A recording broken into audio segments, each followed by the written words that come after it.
Hi, everybody.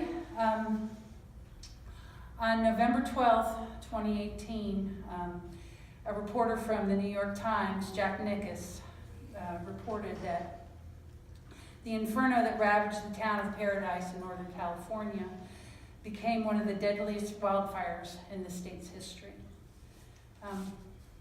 And that brings me back to some of the research that I'm going to talk to you about today, about disasters and whatnot. But when I was in the military, they trained us to do, recovery of bodies and whatnot. And it was kind of awful, but it was necessary.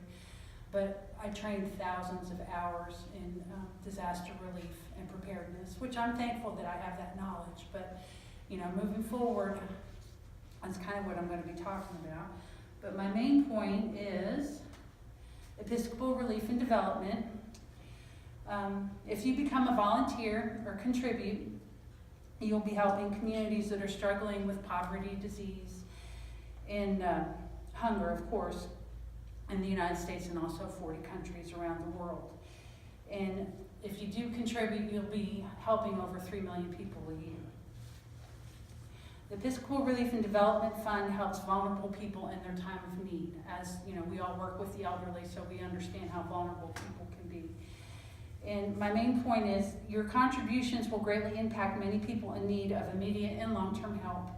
And your gifts can change lives for the better now and in the future. And I challenge you today to change a life now and also in the future. The United States, as you know, has been hit pretty hard by disasters. We're talking about the wildfires in California and Hurricane Michael. I mean, it's just very devastating. We're very fortunate up here in West Virginia.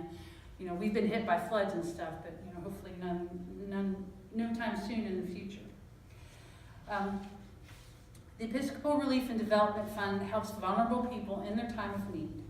Older adults, as I was saying earlier, are especially vulnerable during disasters, and the funds from Episcopal Relief and Development supply a genuine need and change the outcomes of catastrophic circumstances like wildfires and floods and whatnot.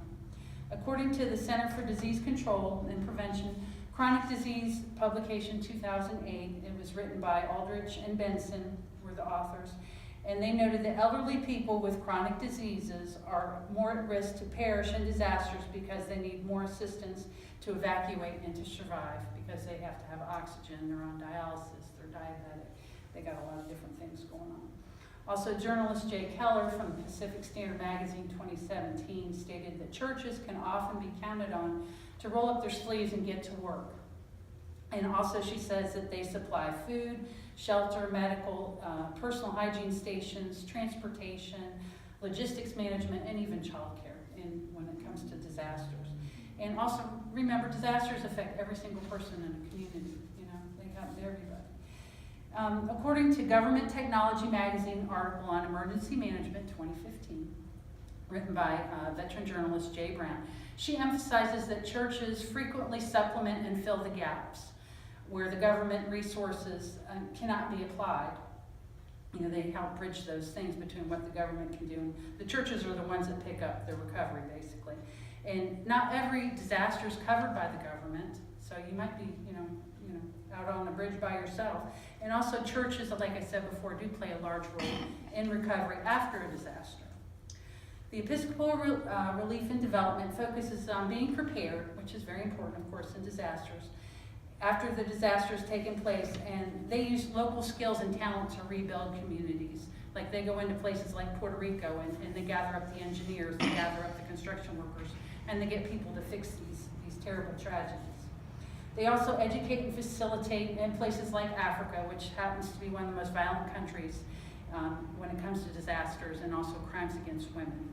It's really awful. They also give communities resilience with ongoing contributions and also education.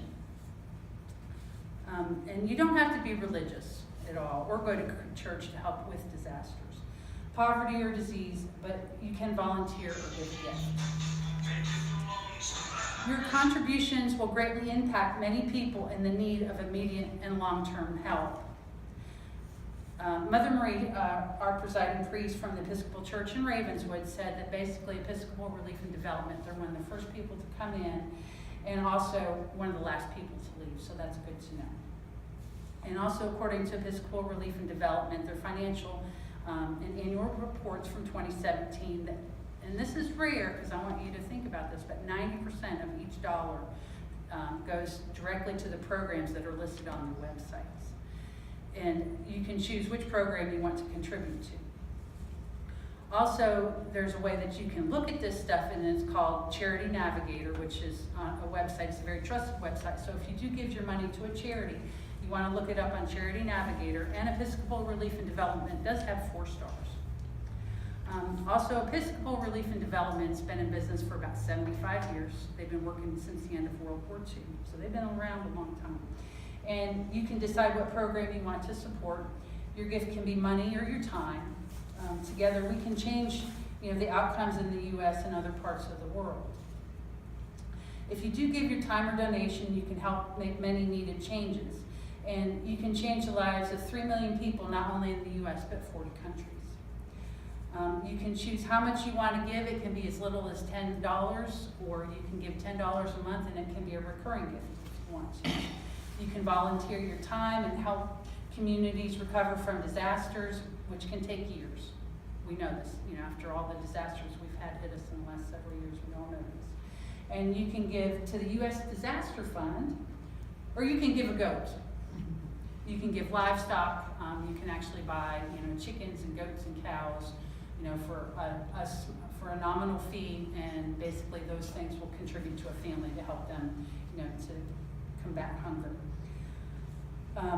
You can that will help battle poverty and hunger. These are just a few examples of ongoing support that Episcopal Relief and Development provides. You can also start a new career. They are hiring, if anybody's interested. And you can be on the forefront of changing the world in many relief programs. And according to our presiding bishop, Mike Curry, I don't know if you guys remember him from the royal wedding, but he's the one that did the sermon during the royal wedding when over in England. But anyways, he's a pretty awesome guy. But he wrote a book in 2017, and it was called "We Need Some Crazy Christians."